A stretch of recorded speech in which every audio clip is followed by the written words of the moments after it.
시청자 여러분, 오늘도 즐거운 하루 보내시기 바랍니다.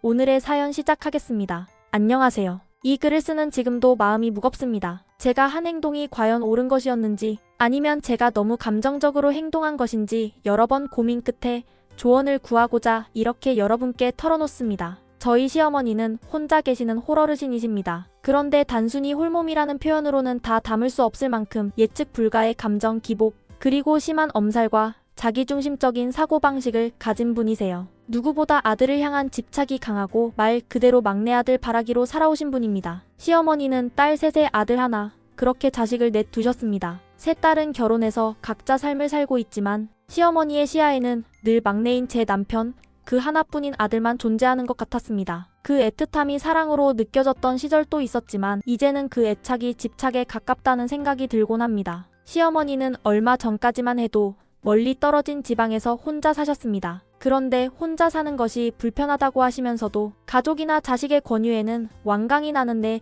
집에서 죽고 싶다는 말씀을 하시며 고집을 부리셨죠. 혼자 사시는 게 좋다더니 그 말이 무색하게 하루에도 몇 번씩 남편에게 전화를 거시는 게 일상이었습니다. 하루에 많게는 78번, 적게는 34번씩. 남편이 일이나 회의 중이라 전화를 못 받을 때면 진동으로 울리는 그 전화 벨소리에 제 속이 타들어가곤 했습니다. 한두 번 거절하면 그만둘 법도 한데 받을 때까지 끊임없이 반복되는 전화. 남편이 전화를 받지 않으면 시누이들에게까지 전화를 돌려 네 동생이 전화를 안 받는다, 너희들이 대신 전화해봐라 하며 작은 소동을 벌이기도 했습니다. 남편이 그 모든 걸 감당하면서 전화를 받으면 정작 용건은 늘 같습니다. 뭐하냐? 밥은 먹었냐? 목소리 들어보려고. 처음엔 저도 안타까웠습니다. 혼자 사시니 외로우시겠지, 누구랑 얘기할 데가 없으니 아들에게 기대시는 거겠지라고 이해하려 했습니다. 하지만 이런 전화는 단순한 안부 확인 수준이 아니라 심리적 통제에 가까운 구속감으로 이어졌습니다. 어느 날은 시어머니께서 갑자기 오늘 밤은 못 넘길 것 같다며 전화를 하셨습니다. 남편이 급히 저를 불렀고 우리는 새벽에 짐을 챙겨 4시간 넘게 차를 몰고 시어머니 댁으로 향했습니다. 정말 큰일 난 줄 알고 달려갔죠. 그런데 도착하자마자 시어머니께서 가방을 싸시며 하시는 말씀이 이거였습니다. 너희 따라 병원 가야겠다. 병원 좀 데려가 봐라. 당연히 저희는 시어머니를 모시고 병원으로 향했습니다. 그런데 그곳에서 의사는 큰 이상이 없다고 하며 이렇게 말했습니다. 연세에 따른 전형적인 노화 증상입니다. 치매 초기 증세도 조금 있으시고 혈압도 높지만 현재로선 급성 이상은 없습니다. 그래서 약만 몇 가지 처방받아서 나왔죠. 그런데 시어머니는 진료실에서 나오는 내내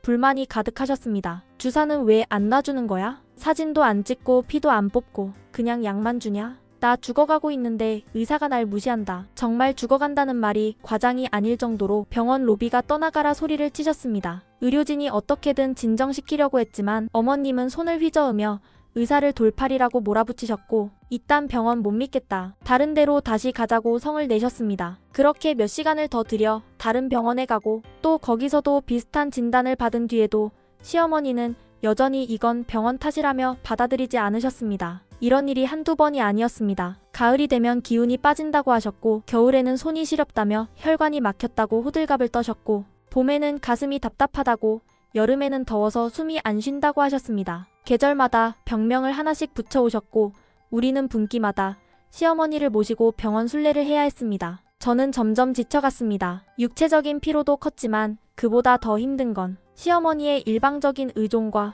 집착을 아무런 여과 없이 받아들이는 남편의 태도였습니다. 남편은 어머니가 그렇게 하셔도 항상 엄마는 원래 그래라며 넘기고 불편함을 느끼는 저에게는 오히려 좀만 참아줘라고 말하곤 했습니다. 어느 순간부터는 이게 과연 정상적인 관계인가 싶을 만큼 시어머니의 행동은 점점 더 선을 넘고 있었습니다. 병원 결과가 아무 이상 없다는 사실보다 자신의 감정이 중요하고 자신의 고통만이 진짜라고 믿는 시어머니의 태도에 저는 혼란스럽기까지 했습니다. 또 어머님께서 오랜만에 오셨다며 저희 집에 며칠 머물게 되시는 경우도 있었습니다. 물론 며칠이라는 말은 언제나 애매했습니다. 처음엔 23일만 있을게 하시던 분이 보름 넘게 머무시는 일도 허다했고 중간에 몸이 안 좋다며 귀가 날짜를 미루시거나 갑자기 기차표 없다며 안 가시겠다고 하시기도 했어요. 저희는 방 2칸짜리 소형 빌라에 살고 있습니다. 남편과 저는 각자 작은 방을 나눠 쓰던 구조인데 시어머니께서 오시면 늘 안방을 내드렸습니다.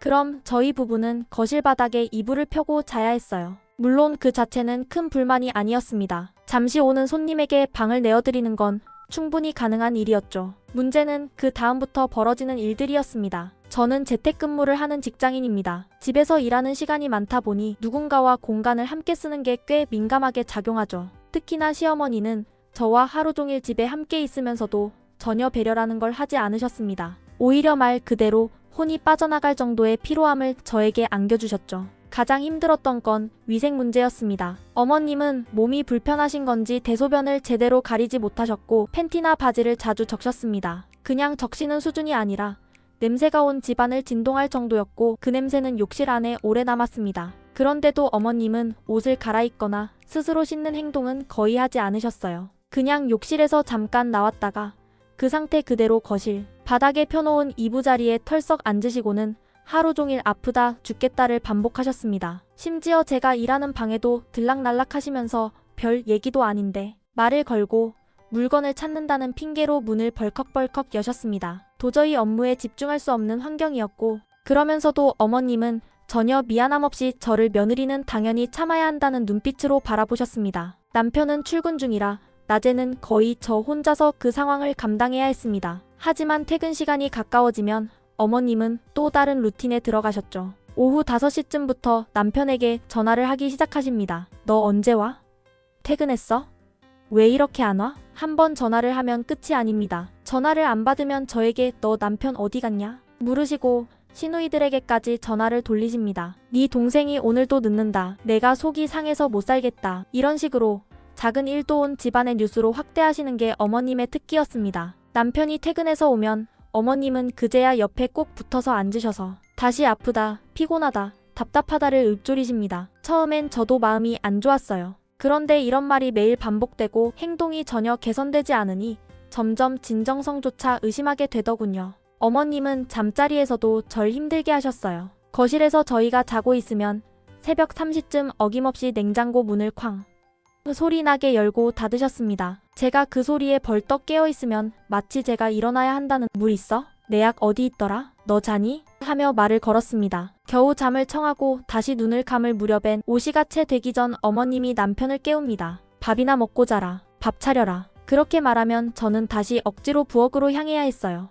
눈을 비비며 밥을 차려내면 그제야 밥상 앞에 앉은 남편에게 또 폭탄 발언이 터집니다. 아이고 답답해 죽겠다. 나 다시 시골로 가고 싶다. 여긴 공기가 안 맞아. 숨도 못 쉬겠어. 당장 데려다 줘라. 이런 대사는 어머님의 루틴 중 루틴이었습니다. 그 시각 기차가 없다고 말씀드려도 듣지를 않으시고 기차표 필요 없다. 차 빌려서 데려다 줘라 하시며 고집을 부리십니다. 결국 시누이들에게 전화해서 나 시골 안 데려다 주면 진짜 죽는다는 식으로 또 응석을 부리십니다. 이게 처음이 아니었어요. 지난번에도 그렇게 말씀하시길래 남편은 주말에 차를 렌트했고 제가 운전대를 잡았습니다. 왕복 10시간이 넘는 거리를 고속도로 위에서 저는 말없이 운전했고 그 길고 긴 여정이 끝났을 때는 정신적으로 완전히 탈진한 상태였습니다. 저는 정말 궁금했습니다. 이렇게까지 하는 게 진짜 사랑에서 비롯된 일인가요? 아니면 통제가 필요한 관계, 중독인 건가요?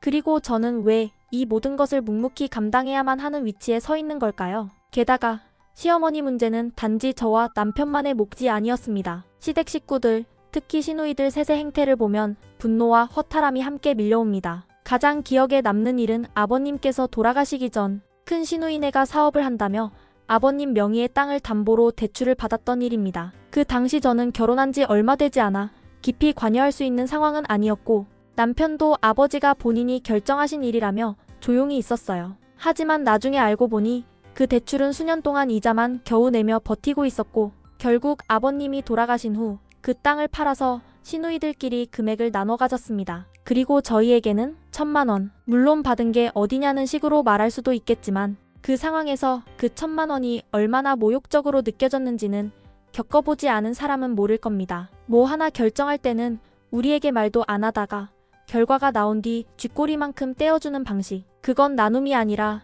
시혜처럼 느껴졌습니다. 마치 너네는 동생 부부니까 이 정도만 줘도 되는 거잖아. 라는 묘한 위계가 느껴졌죠. 하지만 저는 그런 과거의 일들까지도 애써 넘겨왔습니다. 사람이 살다 보면 형편이 다를 수도 있고 사정이 있었겠지 하며 진짜 가족이라는 마음으로 말이죠. 그런데 문제는 그 이후로 시어머니가 오직 저에게만 매달리게 된 것입니다. 어머님은 시골에 내려가셔도 오래 버티지 못하셨습니다. 늘 반복되는 시나리오였어요. 내려가신 지 몇 주도 안 돼서 죽겠다. 숨이 안 쉬어진다는 전화를 하셨고 어느 날은 막내 시누이가 내려가서 어머님을 모셔오게 되었습니다. 그런데 문제는 또 반복됐습니다. 막내 시누이는 엄마 너무 힘들어 보여서 그냥 모셔왔다고 했지만 대책은 전혀 없었습니다. 요양보호사도 없고 병원 계획도 없고 하다못해 본인들이 어머님을 어떻게 모실지도 전혀 논의되지 않은 상태였어요. 며칠 지내보더니 그제야 전화가 왔습니다. 언니, 엄마가 너무 힘들어하셔. 우리가 지금 너무 바쁘고 솔직히 대소변 처리도 너무 어렵고 아이들도 있고. 저는 그 전화를 받으면서 말문이 막혔습니다. 막상 모셔가서 며칠도 못 버티고 결국 다시 언니 좀 도와줘요 라는 식으로 책임을 전가하는 모습에 기가 찼습니다. 그런데 더 어처구니 없는 건 남편의 반응이었어요. 그 말을 듣고는 바로 막내 누나에게 폭발했죠. 그럼 왜 데려오냐? 대책도 없이 사람부터 데리고 오면 어떡해? 다들 말은 잘해. 근데 정작 내내 집에선 엄마 못 모신다. 힘들다 그러잖아. 그날 이후 며칠간 막내 시누이 집에 계시던 어머님은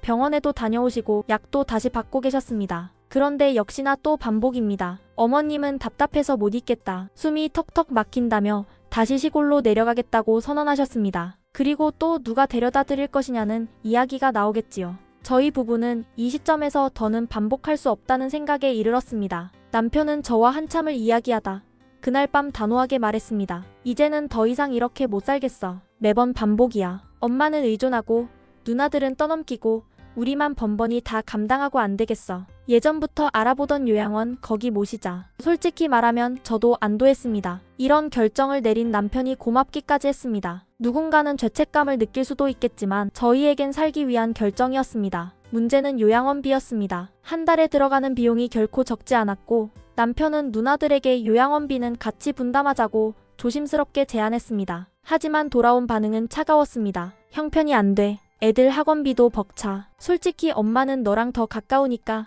너네가 하는 게 맞는 것 같아. 그 말들을 듣고 남편은 결단을 내렸습니다. 좋아. 그럼 우린 우리 방식대로 할게. 앞으로 엄마 요양원비 우리가 다 낼게. 대신 다들 말없이 가만히 있어. 간섭도 훈수도 참견도 하지 마. 이건 협박이 아니라 경고였습니다. 지켜야 할 건 어머니의 마지막 노후였지만 더 이상은 우리 삶까지 내어줄 순 없었기 때문입니다. 그렇게 결국 시어머니를 요양원에 모셨습니다. 정말 수없이 고민했고 최선을 다해 할 수 있는 만큼 해봤다고 자부했기에 내린 결정이었습니다. 비난받을 이유도 부끄러울 이유도 없다고 생각했어요. 하지만 그건 시어머니를 요양원에 모시는 순간 모든 문제가 끝날 거라고 믿었을 때의 이야기였습니다. 정작 더 큰 문제는 시어머니가 아니라 시누이들이었습니다. 요양원에 모시고 채 일주일도 지나지 않아 시누이 셋이 돌아가며 전화를 하기 시작했습니다. 아침이든 밤이든 시간 가리지 않고 핸드폰이 울렸고 수신자 이름이 하나같이 시누이인 걸 보면 한숨부터 나왔습니다. 언니, 엄마 그렇게 밖에 못해요?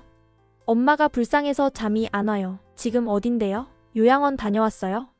오늘은 엄마 뭐 하시던가요? 정작 한 푼 보태주지도 않고 돌보려 한 적도 없던 사람들이 마치 일주일 만에 효녀 모드가 켜진 듯한 행태를 보였습니다. 듣다 보면 기가 찼습니다. 감정적으로 몰아붙이고 눈물 섞인 목소리로 엄마, 불쌍해서 못 살겠다는 말을 하면서도 요양원비를 나누자는 말에는 죽은 듯 조용했던 그들이었거든요. 남편은 말 그대로 진이 빠졌습니다. 내가 누군가한테는 아들이고 누군가한테는 동생인데 왜 이 모든 짐은 나만 지고 있는 거지?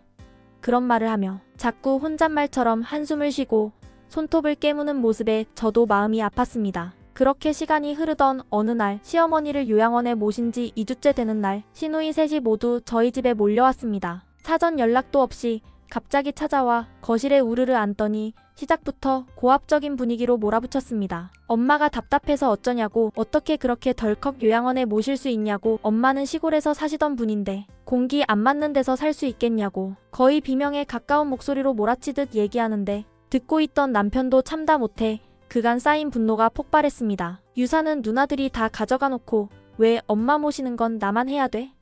큰 누나, 매형 사업한다고 아버지 땅 담보 잡고 대출 받은 거 결국 땅 팔아 현금화했잖아. 그거 다 어디 갔는데? 그 돈으로 엄마 모셔라. 그리고 나머지 두 누나도 그래. 엄마 걱정된다면서. 그렇게 걱정되면 당장 가서 퇴원시켜. 셋이서 돈 모아서 모셔. 부모님 재산은 너희가 다 받아놓고 자식 도리는 왜 우리만 하라는 거야? 그 말에 시누이들이 말문이 막혔습니다. 저도 가만히 듣고 있다가 도저히 참을 수 없었습니다. 저도 인간이에요. 저희가 욕심이 없어서 가만히 있었더니 우리를 호구로 아셨어요? 형님들 재산 다 챙기실 땐 눈도 안 깜빡이시더니 지금은 우리가 도리 안 한다고 원망하세요? 제가 도리 안 하고 싶어서 가만히 있었던 줄 아세요?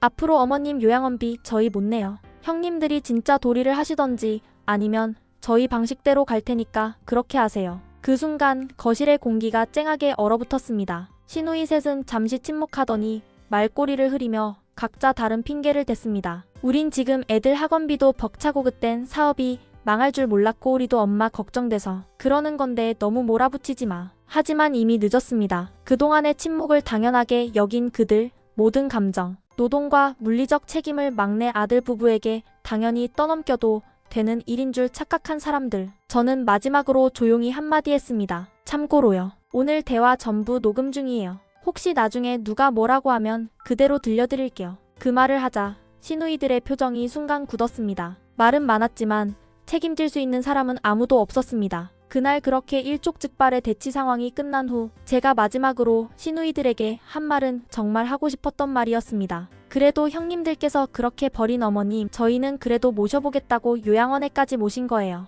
그런데 이렇게 찾아와서 엄마 불쌍하다고 소리만 지를 거면 차라리 형님들이 직접 모시고 사세요. 정적이 흘렀습니다. 거기에 남편도 한마디 보탰습니다. 처음에 엄마 요양원 보내면서 내가 분명히 말했지? 앞으로 잔말 말라고, 책임질 사람은 책임지라고. 우린 받을 것 없이 도리 다 했어. 이제 너희들이 할 차례야. 말이 끝나자 시누이들의 얼굴엔 당혹감과 분노, 그리고 당황함이 뒤섞인 복잡한 표정이 스쳤습니다. 그러더니 하나둘씩 입을 닫고 아무 말도 없이 슬그머니 자리에서 일어났습니다. 그들이 떠난 거실은 잠시 후 마치 전쟁이 끝난 전장처럼 고요했습니다. 그날 이후 시누이들은 전화도 연락도 끊었습니다. 어머니가 불쌍하다며 흥분하던 그 과장된 감정들은 하루아침에 사라졌고 이제는 모르쇠로 일관하며 말 그대로 잠수에 들어갔습니다. 남편은 말없이 휴대폰을 들고 시누이들에게 요양원 주소와 연락처를 모두 문자로 보냈습니다. 엄마 관련된 일 앞으로는 각자 알아서 해. 주소도 번호도 다 보냈으니까 누가 모른다는 말은 하지 마. 이 문자를 보낸 뒤 남편은 한숨을 깊이 내쉬며 말했습니다. 괜히 엄마 요양원 보내는 거 가지고 누나들이 건드려서 이 난리 났지. 그냥 가만히 있었으면 우리도 참고 했을 텐데 지들이 다 받아먹고 이제 와서 도리 타령? 듣고 있던 저도 고개가 절로 끄덕여졌습니다. 사실 따지고 보면 시누이들은 가장 편한 것만 챙긴 사람들이었습니다. 받을 건 다 받았고 가족이라는 틀을 이용해 모든 정서적 물리적 책임을 우리 부부에게 떠넘겼습니다. 그러다 자신들의 양심이 찔릴 때쯤 효심, 코스프레를 시작했고 우리가 조금이라도 불편한 말을 하면 너무하네, 불쌍하네라는 프레임으로 우리를 몰아세웠죠. 하지만 그 프레임은 이번엔 통하지 않았습니다. 그 후 가끔 요양원에 전화를 걸어 어머님 상태를 확인하면 의외로 요양원비는 큰 시누이가 지불하고 있다고 하더군요. 어떻게 된 일인지는 모르겠지만 아마 남편이 그날 그렇게 단호하게 말한 것이 계기가 되었을 겁니다. 시간이 지나면서 어머님도 요양원 생활에 적응을 하셨는지 요즘은 예전처럼 죽겠다 소리도 덜하고 식사도 잘하신다는 소식을 들었습니다. 그런데도 남편은 저에게 말합니다. 당신은 요양원에 가지 마. 괜히 갔다가 또 누나들한테 무슨 소리 듣고 덤탱이나 안 씌워지면 다행이지. 그냥 우리 할 일 다 했으니까 조용히 지켜만 보자. 그 말을 듣고 저는 슬프기도 하고 한편으로는 마음이 조금 놓이기도 했습니다. 가족이라는 이름으로 인해 짊어진 무게들이 이제 조금은 덜어진 느낌이었고 그동안 감정적으로 저를 소진시켜왔던 가식적인 가족 관계에서 드디어 거리두기를 할 수 있게 된 것 같았습니다. 가끔 생각합니다. 우리가 너무 선을 그은 걸까? 하지만 다시 돌아보면 우리는 참을 만큼 참았고 도리할 만큼 도리를 다 했습니다. 누군가는 받아먹을 것 다 받아놓고 책임질 땐 발 빼는 모습에 더 이상은 우리 자신을 희생양으로 내줄 수 없다는 것을 배웠습니다. 지금은 평온합니다. 조금의 미련도 없고 오히려 이런 일이 더 일찍 일어났더라면 덜 상처받았을 거란 생각도 듭니다. 그리고 무엇보다 그동안 저와 남편이 얼마나 단단한 팀이었는지를 확인하게 되었습니다. 그 사실 하나만으로도 충분히 잘한 선택이라고 믿고 있습니다. 저희도 이제 40을 넘겼습니다. 20대의 여유와 30대의 열정으로 버티며 달려왔던 시절은 지나고 어느덧 책임이라는 단어가 삶을 에워싸는 나이가 되었죠. 저도 일을 하고 있고 남편도 정년이 보장된 안정적인 직장에 다니고 있습니다. 아이는 둘, 물론 양육이 쉬운 일은 아니지만 저희 부부는 최선을 다해 가정을 지켜오고 있다고 생각합니다. 빠듯하게나마 살아갈 수 있는 형편이고 어머님 요양원비도 충분히 낼 수 있습니다. 아니, 처음부터 그렇게 하려고 했습니다. 처음 시어머니를 요양원에 모시는 결정을 내릴 때도 경제적 부담이 고민이라기보다는 감정적 피로와 반복되는 무책임한 가족 내 분담 구조가 더 큰 문제였어요.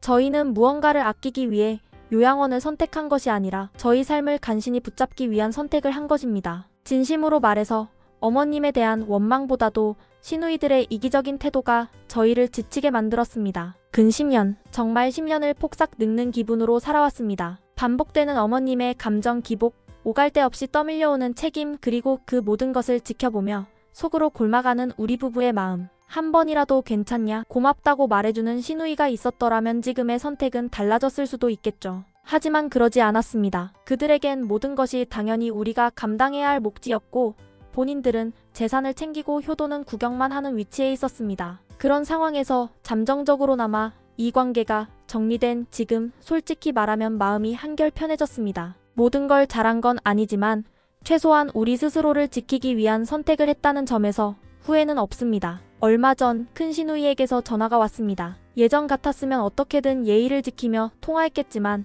이젠 저도 한계가 왔고 더 이상 가면을 쓰고 대하고 싶지 않았습니다. 저는 말했습니다. 이젠 형님들 다 정신병자들처럼 보입니다. 그러니 저한테 다시 연락하지 마세요. 잠시 전화 너머로 정적이 흘렀습니다. 그리고 저는 말을 이었습니다. 그리고 조만간 시부모님 재산 중에서 우리 몫은 정당하게 돌려받아야 할 것 같습니다. 자발적으로 돌려주시지 않는다면 소송도 불사할 겁니다. 이건 협박이 아니라 너무 오랫동안 침묵한 우리 부부의 권리 주장이에요. 그 말은 정말 저의 진심이라기보다는 분노가 만들어낸 경고였을지도 모릅니다. 하지만 남편은 옆에서 조용히 고개를 끄덕이며 말했습니다. 잘했어. 정말 잘했어. 누나들 정신 차려야 해. 남편도 이제는 달라졌습니다. 늘 그래도 가족이니까 하던 사람이 이제는 내 가족부터 지켜야겠다는 입장으로 돌아선 거죠. 사실 저는 누구보다 잘 알고 있습니다. 시골에서만 살아오신 어머니가 아들에게 얼마나 애틋하게 매달리시는지, 그 집착이 단순한 사랑의 방식일 수 있다는 것도. 하지만 저희도 살아야 합니다. 그리고 이젠 사랑과